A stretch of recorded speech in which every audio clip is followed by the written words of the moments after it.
It's estimated that a third of the population in the UK are collectors, and in North America and Europe, for collectors tend to be thickest in the developed world for obvious reasons. Hard to find money to buy a penny black if your daily struggle is to afford a penny loaf. That means that some 20 million people in the UK must be collectors of some sort. The popularity of the Antiques Roadshow, of eBay or car boot sales does suggest that there are millions of us.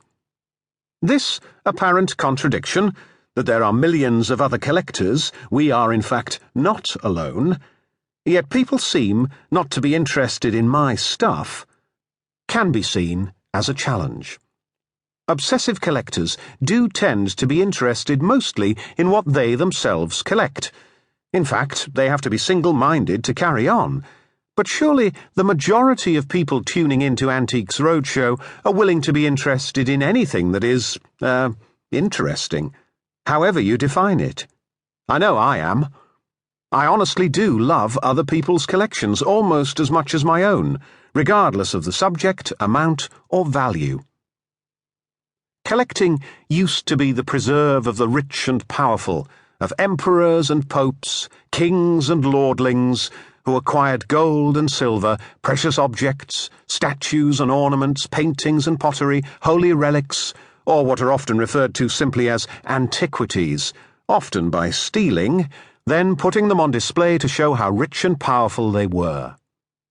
By around the 17th century, well-off gentlemen had started to arrange their more modest collections in their own homes, creating what they called a cabinet of curiosities.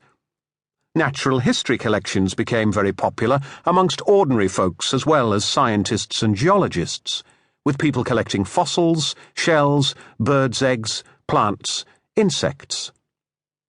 In the 19th century, with the urban wealth created by the Industrial Revolution, large-scale exhibitions were mounted, such as the Great Exhibition of 1851, which inspired collectors big and small, and was followed by the creation of many of our famous provincial museums in major metropolitan centres, such as Liverpool in 1851, Nottingham in 1878.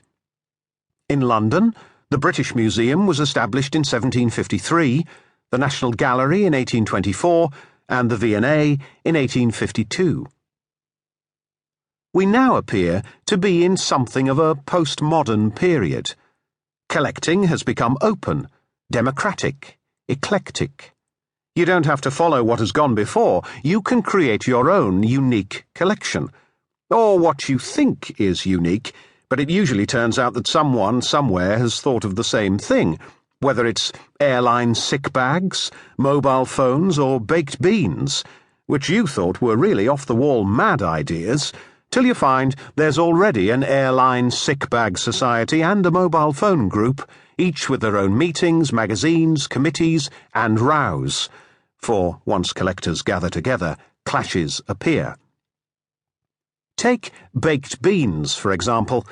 I like to think that on my journey I am going to visit the world's first collector of baked beans, with his very own museum. But I know the moment I have written that sentence, which I just have, see it burning bright in 10-point galliard, that someone will be jumping and saying, I was first, I was miles ahead, baked beans, that was my idea, come and visit me instead. There are no rules anymore. You can collect anything you like and, if you're daft enough, open your own museum to celebrate your own individual passion. And this is what is happening more and more often in Britain today. Our big national and municipal museums and galleries are world-famous, brilliant, amazing, awesome. How can any individual mortal compete? Yet, all the time, ordinary people are having a go in their own ordinary, eccentric, modest ways. And this is one of the reasons why I still find myself thinking, despite myself, that if they can do it, why can't I? Why keep all my collections to myself? I collected, as a child, the usual things: stamps, marbles, comics, cigarette packets, swapping and scavenging, rather than actually paying money, though relations might buy me a packet of assorted stamps and a cheap album from